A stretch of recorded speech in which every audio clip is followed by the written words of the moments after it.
El Evangelio es la mejor noticia que la humanidad ha recibido.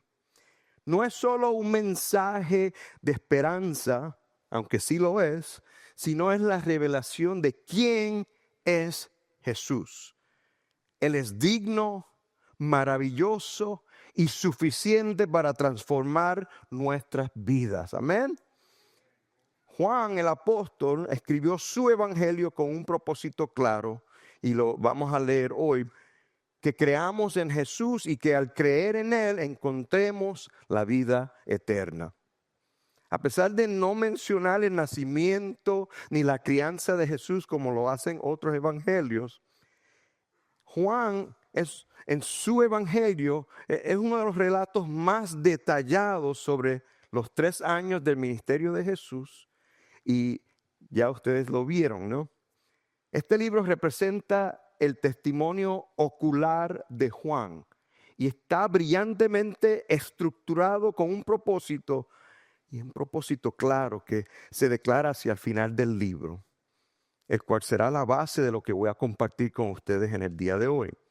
El apóstol Juan cree firmemente que el Jesús que se presenta en su libro está vivo y puede transformar tu vida para siempre. El Evangelio de Juan comienza con un poema introductorio que los teólogos le dicen el prólogo y una breve historia en ese primer capítulo, seguido por una gran sección de relatos de señales milagrosas de Jesús que provocan una constante y creciente controversia entre los capítulos 2 y el capítulo 10. Y todo culmina con la señal milagrosa más grande que hizo Jesús, con la resurrección de Lázaro. ¿Por qué es la más grande? Porque Él resucitó otras personas que habían recientemente muerto. Pero en el caso de Lázaro, ¿cuánto tiempo estuvo muerto? 4 días. ¿Okay? Ya para 4 días de muerto, el proceso de descomposición ya había comenzado.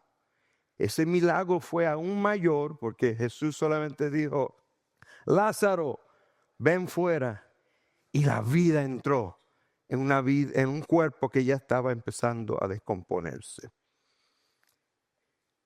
Ahora, a causa de las controversias que causaron estas señales, los líderes religiosos judíos no se quedaron así de brazos cruzados, sino tomaron la decisión de que hay que matar a Jesús.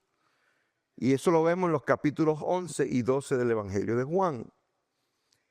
Ahora, la segunda mitad del Evangelio de Juan comienza en el capítulo 13. Los primeros del 2 al 12, vemos 3 años de la vida de Jesús, su ministerio. Y los capítulos 13 al 17 vemos una noche. ¿Ven el contraste? Una noche de Jesús con sus discípulos.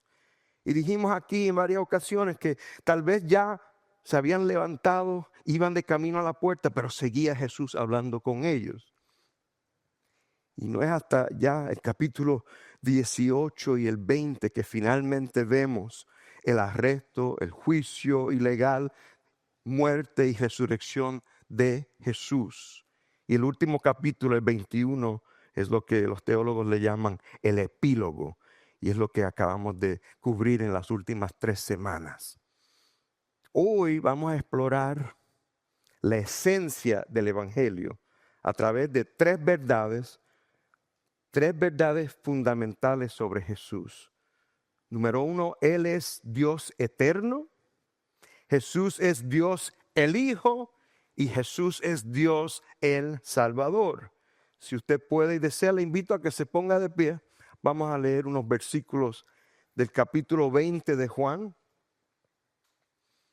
Y dice así: en el nombre del Padre, del Hijo y del Espíritu Santo. Y muchas otras señales hizo también Jesús en presencia de sus discípulos, que no están escritas en este libro. Pero estas se han escrito para que ustedes crean que Jesús es el Cristo, el Hijo de Dios y para que al creer tengan vida en su nombre. Oremos. Señor, te damos gracias que podemos estar aquí. Te damos gracias por tantas personas que están aquí por primera vez. Te pedimos, Señor, que tú las bendigas, Señor. Que esto pueda ser la primera de muchas veces que ellos puedan venir aquí a nuestra pequeña congregación. En este momento queremos considerar tu palabra, Señor. Espíritu Santo, abre nuestro entendimiento. Te pido, Espíritu Santo, a que me dirijas a mí a compartir tu palabra en la forma de predicación, Señor. Háblanos, instrúyenos, haznos entender que podamos aplicarlo primero a nuestras vidas.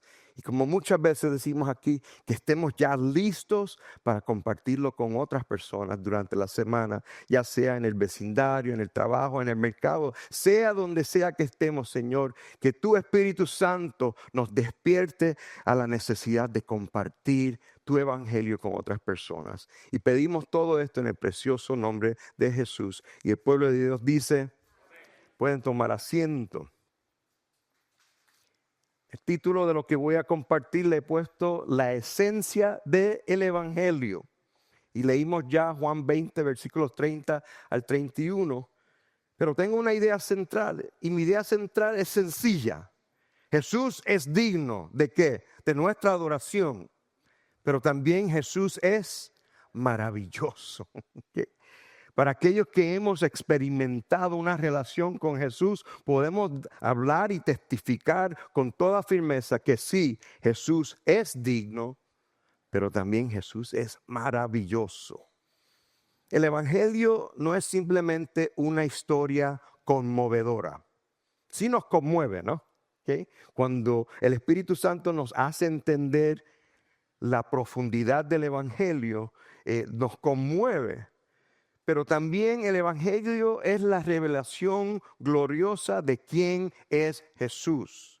Y mucha gente dice que el evangelio es la buena noticia de que hay una solución para nuestro gran problema. ¿Y cuál es nuestro gran problema? El pecado. Hoy vamos a ver 3 verdades esenciales que Juan nos presenta para mostrar cuán digno y cuán maravilloso es Jesús. Mi primer punto en esta mañana es que Jesús es Dios eterno. Si al entrar se le entregó un boletín, ahí hay unos blanquitos que usted puede ir llenando si usted desea. El primer capítulo del Evangelio de Juan leemos en los versículos 1 al 5 lo siguiente. En el principio ya existía el verbo y el verbo estaba con Dios y el verbo era Dios. Él estaba en el principio con Dios. Todas las cosas fueron hechas por medio de Él y sin Él nada de lo que ha sido hecho fue hecho. En Él estaba la vida y la vida era la luz de los hombres. La luz brilla en las tinieblas y las tinieblas no la comprendieron. Si usted no está comprendiendo, Juan empieza su evangelio hablando de Jesús. A Jesús se le llama el Verbo.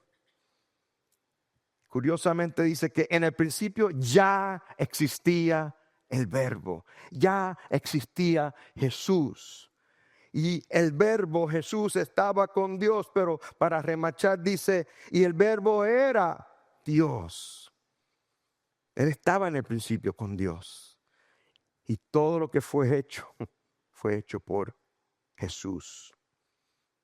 Desde el primer verso, Juan deja claro que Jesús no es solamente o simplemente un profeta más o un maestro de la moral.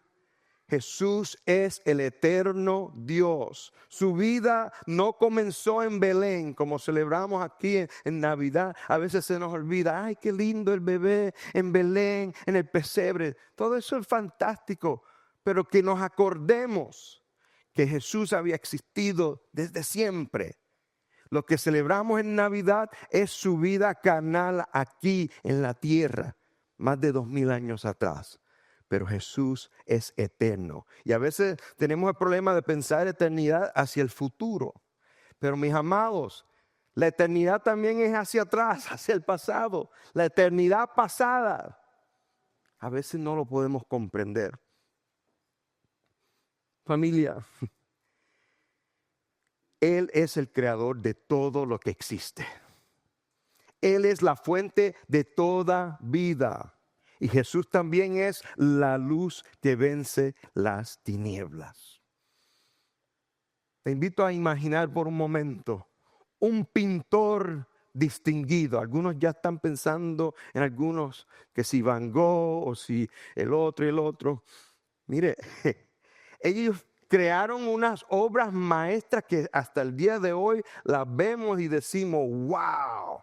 Cada pincelada refleja su destreza, su visión. Ahora, en contraste, Jesús, creador del universo. Las galaxias, imagínense eso. Los océanos. Y también la complejidad de una simple flor. Todo creado por Jesús. Todo esto es la obra maestra de Jesús. Van Gogh se queda corto y por mucho. A diferencia de un pintor que se separa de su cuadro, ¿qué hizo Jesús? Jesús entró en su creación para redimirla. Ningún pintor puede hacer eso. ¿Por qué es importante esto, familia? Porque si Jesús es Dios eterno, Él tiene el poder para sostener al universo y también tu vida. No hay problema demasiado grande para Jesús, ni oscuridad tan oscura que pueda apagar la luz de Jesús. Te pregunto en esta mañana, ahora tú a Jesús, ¿lo adoras? ¿Lo adoras como Dios eterno? El Dios que siempre ha existido. Porque la realidad es que muchos quieren un Jesús que los ayude, que esté ahí en su momento de aprieto, pero no lo quieren considerar como su rey, su Señor. Si Jesús es eterno, amado, Él merece todo nuestro ser. Él merece toda nuestra adoración.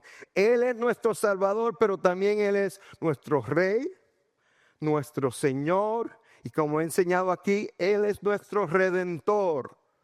Redentor significa que nos ha comprado con su sangre preciosa. Pregunto, ¿estás enfrentando tinieblas en tu vida? ¿Tienes dudas, temores, pecado? La luz de Jesús brilla aún en la noche más oscura. ¿Sabes qué tienes que hacer? Acercarte a Jesús, porque Él es el eterno y Él es el soberano. Amén. Mi segundo punto en esta mañana es que Jesús es Dios el Hijo. Le invito a que vayan a Juan 10:30, va a estar en la pantalla, donde dice, yo y el Padre somos uno. Jesús no solo es eterno, sino que comparte la misma naturaleza, la misma deidad que Dios el Padre. Y esta declaración en Juan 10:30 fue tan y tan poderosa que los líderes religiosos judíos quisieron apedrear a Jesús cuando él dijo eso. ¿Por qué? Porque percibieron que Jesús estaba declarando igual a Dios. Como hijo, Jesús revela la intimidad de la Trinidad y su perfecta unidad con el Padre. Y los judíos no podían comprender. Él no estaba mintiendo. Él estaba diciendo la verdad. La realidad del caso es que ellos no lo podían comprender. Mis amados, voy a tomar un tiempo para hablar sobre la doctrina de la Trinidad. Voy a tomar agua para... La doctrina de la Trinidad es fundamental en la premisa general de la fe cristiana, ya que afirma que el Padre envió a su Hijo unigénito, Jesús, para nacer en la tierra como ser humano, vivir una vida perfecta y luego convertirse en el sacrificio ideal, idóneo, Jesús murió de manera sustitutiva por aquellos que creen en Él. Sin la realidad del Dios Trino, nada de esto sería posible. Un teólogo que se llama Millard Erickson expresa lo siguiente: la Biblia no enseña explícitamente la visión trinitaria de Dios, pero las enseñanzas de que Dios es uno y que tres personas son Dios implican esa visión. Les voy a ser sincero, la palabra Trinidad no aparece en la Biblia, ¿ok? Y algunos desean por ese hecho decir, por la Trinidad no es una doctrina real, correcta. En lo que concierne a la doctrina de la Trinidad, mi amado, hay tres características principales o rasgos distintivos que representan el propósito, pero no tan solo el propósito, sino la función de la Trinidad. Y vamos a comenzar con la singularidad de Dios, seguida de la deidad de las tres personas y terminando con la unidad de las tres personas. Me detengo ahí un momento. Singularidad, que es uno, ¿ok? Pero esa deidad de uno está dividida en tres personas. Y uno dice, ¿pero es uno o son tres? Y algunos... Gracias, Adelis. Es uno y son tres personas. Una esencia en tres personas. Y hay una unidad entre esas tres personas. Y voy a dedicar un tiempito por cada uno de estos subpuntos. El cristianismo, con sus profundas raíces en el judaísmo, es monoteísta. ¿Y qué significa esto de monoteísta? Que creemos en un solo Dios. El monoteísmo es central en el mensaje bíblico. Y Dios dio las siguientes instrucciones a su pueblo Israel en el Antiguo Testamento cuando les presentó los 10 mandamientos. Le invito a que vean conmigo Éxodo 20, versículos 2 al 5. Yo soy el Señor tu Dios que te saqué de la tierra de Egipto, de la casa de servidumbre. ¿Estás conmigo? No tendrás otros dioses delante de mí, no te harás ningún ídolo ni semejanza alguna de lo que está arriba en el cielo, ni abajo en la tierra, ni en las aguas debajo de la tierra. No los adorarás ni los servirás, porque yo, el Señor, tu Dios, soy ¿qué? Dios celoso. Dios es celoso. No celoso de la forma humana que quizás pensamos, o si vieron muchas novelas criándose, o quizás ven todavía, ¿no? Los celos de novela. No. Dios en su celo divino nos cuida, nos protege y no nos comparte con otros dioses. El pueblo de Israel también fue instruido a vivir sus vidas exclusivamente para Dios. En Deuteronomio 6, versículos 4 al 5 dice: escucha, oh Israel, el Señor es nuestro Dios. ¿Y qué dice? El Señor uno es. Amarás al Señor tu Dios con todo tu corazón, con toda tu alma y con toda tu fuerza. Necesario reconocer que es un solo Dios, pero también es necesario servirle, amarle con todo nuestro corazón, toda nuestra alma, todas nuestras fuerzas. Segundo subpunto es que la deidad está en tres personas, la deidad de las tres personas. En cuanto a considerar la deidad de estas tres personas, es sencillo afirmar que el Padre es Dios. Para eso nos resulta bastante fácil. Sin embargo, es más desafiante determinar la posición de la deidad de Jesús, pero tras una revisión básica de la Biblia, queda claro que la Biblia reconoce a Jesús como Dios. El apóstol Pablo le escribió a los filipenses en su carta a ellos, capítulo 2, versículos 5 al 11, lo siguiente: haya pues en ustedes esta actitud que hubo también en Cristo Jesús, el cual, aunque existía en forma de Dios, no consideró el ser igual a Dios como algo a que aferrarse, sino que se despojó a sí mismo, tomando forma de siervo, haciéndose semejante a los hombres, y hallándose en forma de hombre, se humilló él mismo, haciéndose obediente hasta la muerte y muerte de cruz. Por lo cual Dios también lo exaltó hasta lo sumo y le confirió el nombre que es sobre todo nombre, para que al nombre de Jesús se doble toda rodilla de los que están en el cielo y en la tierra y debajo de la tierra, y toda lengua confiese que Jesucristo es Señor, para gloria del Dios Padre. ¡Wow! Si usted tenía alguna duda, yo espero que al leer eso el Espíritu Santo le haya confirmado. Sí, Jesús es el Hijo de Dios. Pero no se queda ahí. La Biblia también hace referencia a la deidad del Espíritu Santo. Jesús dijo a sus discípulos en Juan 16, versículos 7 al 8, pero yo les digo la verdad, les conviene que yo me vaya. Porque si no me voy, el Consolador no vendrá a ustedes. Pero si me voy, se lo enviaré. Y cuando Él venga, convencerá al mundo de pecado, de justicia y de juicio. ¡Wow! 3 en 1. La deidad está en 3 personas. Una esencia, 3 personas. Mi tercer subpunto en esta mañana es que de las 3 características principales de la doctrina de la Trinidad, la visión de 3 en 1 puede ser la más difícil para explicar, pero voy a intentar en esta mañana. A lo largo de la Biblia hay varios versículos que nos especifican e implican que Dios es 3 en 1. Desde el principio de la Biblia, en Génesis, capítulo 1, versículo 26, leemos: entonces dijo Dios, hagamos al hombre a nuestra imagen, conforme a nuestra semejanza. Desde un principio en la creación vemos la Trinidad implícita ahí, porque está en plural. Hagamos al hombre, ¿a qué? A nuestra imagen, conforme a nuestra semejanza.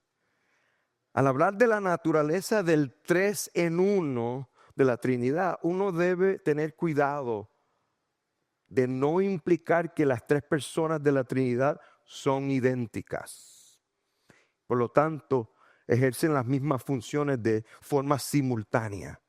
Y he escuchado eso y quiero aclarar eso esta mañana. El reconocido teólogo Wayne Grudem dice lo siguiente, no va a estar en la pantalla, presta atención. En el bautismo de Jesús, ¿se acuerdan?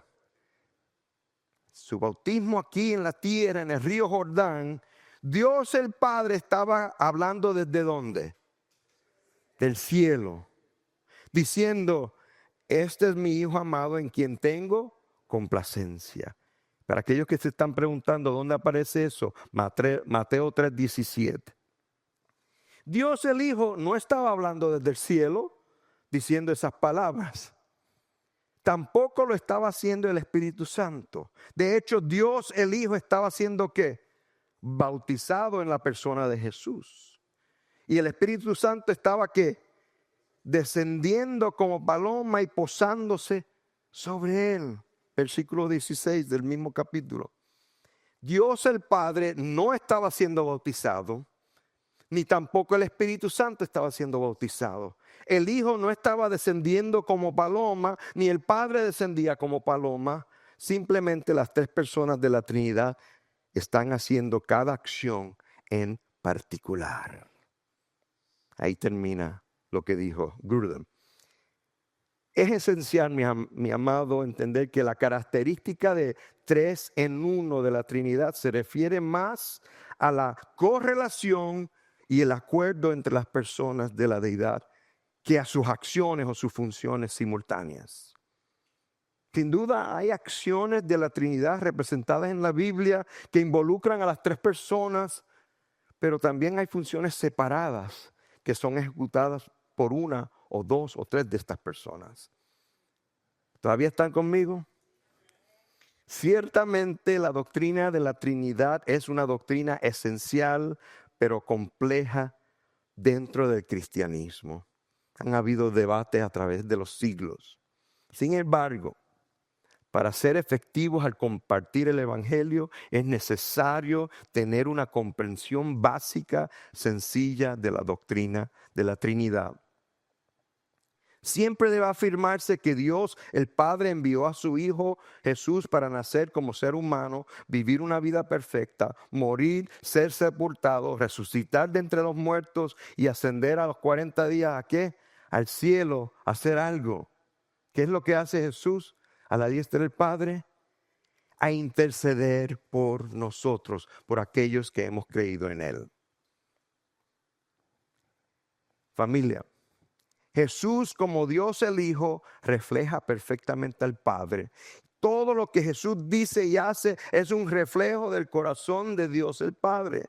Cuando vemos a Jesús sanando, vemos a Jesús perdonando, vemos a Jesús amando, estamos viendo al Padre. Porque Él dijo, yo y el Padre somos uno. Y esta verdad nos asegura que Jesús no es un Dios distante, sino un Salvador cercano, que conoce nuestras luchas y nos invita a una relación personal con Él. Te pregunto en este día, ¿tienes una relación personal con el Hijo de Dios? Si no la tienes, la puedes tener en el día de hoy. Jesús no vino solo a enseñar, sino a revelar al Padre. No puedes conocer realmente a Dios si no conoces a Jesús. Amén. Mi tercer y último punto en el día de hoy es que Jesús es Dios el Salvador. Dice en Juan 14:6, yo soy el camino y la verdad y la vida. Nadie viene al Padre sino por mí. Wow.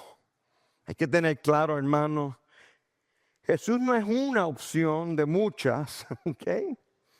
Él es el único camino. Eso es lo que hace el Evangelio tan apremiante, tan transformador. Jesús no vino a darte unos consejos para cómo vivir tu vida aquí, sino que vino a salvar tu alma. ¿De dónde? De la condenación eterna. A veces no vemos el peso de la necesidad de un Salvador. Hay personas que dicen, yo creo en Jesús, pero a mi manera, ¿no? Y eso de ir a la iglesia se lo dejo a otros. Yo no necesito nada de eso. Y es triste verlos porque se creen que con simplemente decir que creen ya todo está hecho. Creer es súper importante. Creer es necesario.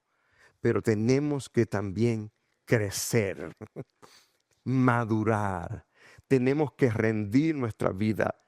Si realmente hemos creído, hemos rendido nuestras vidas a Él. Y va a haber fruto de esa rendición. Se cuenta de un padre que gritaba porque su hijo estaba atrapado en una casa que se estaba quemando. De repente un bombero se lanzó al fuego y salió con el hijo, pero el bombero quedó gravemente herido, quemado. Cuando el niño creció, alguien le preguntó, ¿qué piensas de ese hombre que te salvó? Y ya él como muchacho le responde, vivo todos los días para honrar a quien me salvó. Por supuesto, la pregunta es, ¿vives tú para honrar a Jesús, tu Salvador, que te rescató del camino a la perdición eterna, a la condenación eterna? No hay salvación fuera de Jesús. Si Jesús es tu Salvador, entonces toda tu vida debe estar marcada por gratitud, obediencia a Él y una adoración constante a Jesús. El apóstol Juan termina su evangelio diciéndonos que lo que él escribió era para que pudiéramos creer en Jesús y que pudiéramos tener vida en su nombre. Ese es el Evangelio. No es una filosofía más. No es una religión vacía con unos pasos a seguir, sino es una persona gloriosa. ¿Y sabes cuál es su nombre? Jesús. Eterno como el Padre. Él es uno con el Padre y Él es el único que nos lleva al Padre. Amén. Hoy Jesús te invita como a Pedro y te dice, sígueme. Si no has creído en Él todavía, hoy es un día perfecto para que rindas tu vida a Jesús. Muchas veces yo comparto aquí y les digo, el convertirte en seguidor de Jesús, en discípulo de Jesús, es relativamente sencillo. Pero comienza con algo que es bastante incómodo. Comienza con arrepentimiento. Comienza con admitir que soy pecador. La Biblia tiene distintas citas donde hablan de que... ¿Cuántos se acuerdan lo que dice Romanos 3:23? ¿Por cuánto qué? Gracias. Por cuanto todos pecaron y están destituidos de qué? De la gloria de Dios. Familia, nadie se escapa a menos que tenga a Jesús. Nos arrepentimos, creemos en Jesús y como fruto de esa creencia deseamos vivir una vida que honre a Jesús. Hay personas que creen que hay que acumular unos puntos para ser salvo. Hay que ser santo para ser salvo. Y yo les digo, no, es de la otra manera. Dios te recibe, te acepta tal como eres y Él te quiere cambiar, Él te quiere santificar. Nuestras buenas obras deben ser un reflejo de lo que ya hizo Jesús en nuestra vida. Hoy vamos a bautizar a otra persona a la salida ahí y interactuando con él, había conocido a Jesús pero se había descarriado. No había honrado a Dios con su vida, pero ahora está regresando y quiere que su vida honre a Jesús y lo vamos a bautizar, amén. Ahora, aquellos que ya confiesan que creen en Jesús, pero quizás lo han dejado en un rincón de su vida. Te invito a que vuelvas a centrarte en quién es Él y por qué Él es digno y maravilloso. Cuando yo era joven, aprendí una manera de hablar del señorío de Jesús y nos hacían hacer un dibujo de nuestro corazón, ¿ok? Y hacían un trono dentro del corazón. Y eran 3 cuadros. ¿Okay? El primer cuadro era Jesús representado por una cruz afuera del corazón. Y adentro un trono con un gran yo. ¿Okay? Ese era el primer cuadro. El segundo cuadro era aquellos que creían, pero ya Jesús estaba dentro de su corazón. Pero el trono, ¿quién estaba todavía en ese trono? El yo. Y no es hasta que en el tercer cuadro hemos rendido toda nuestra vida, donde el corazón está el trono y está Jesús sobre el trono de su corazón. Y uno es solamente una parte de ese corazón. Amén. Así es la vida del creyente que realmente sirve a Dios. Si hay alguna persona esta mañana o esta tarde que desea entregar su vida a Jesús, yo quiero orar por usted. Si alguien está aquí pero se había descarriado y el Señor los está llamando a venir hacia Él de nuevo, a regresar a Jesús, también yo quiero orar por usted.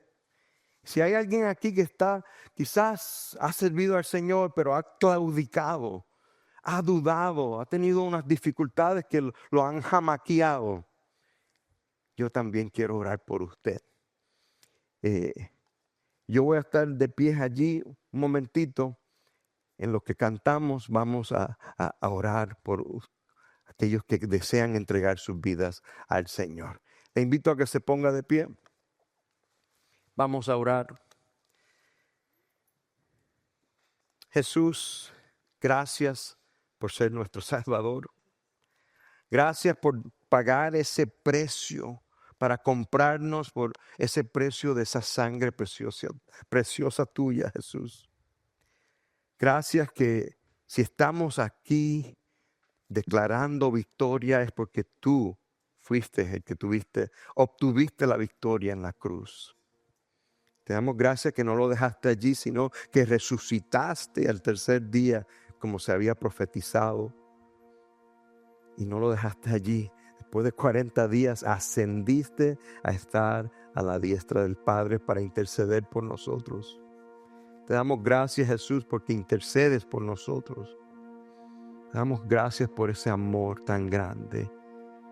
Ese amor del Padre que nos amó de tal manera que te envió a ti, Jesús, a morir en la cruz. Para que todo aquel que crea en ti no se pierda, sino que tenga vida eterna. Gracias, Jesús, por la esperanza que tú nos das.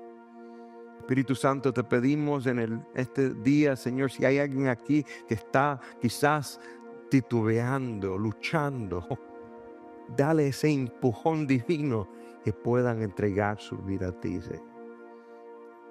Aquellos que quizás están sirviéndote, pero han tenido dificultad también, que ellos puedan estar agarrados de tu mano, Jesús. Te damos gracias por este hermoso tiempo de poder cantarte, de poder orar, leer la Biblia, escuchar tu palabra predicada. Y damos gracias en el precioso nombre de nuestro Señor, Redentor y Salvador, Jesucristo. Amén. Cantemos.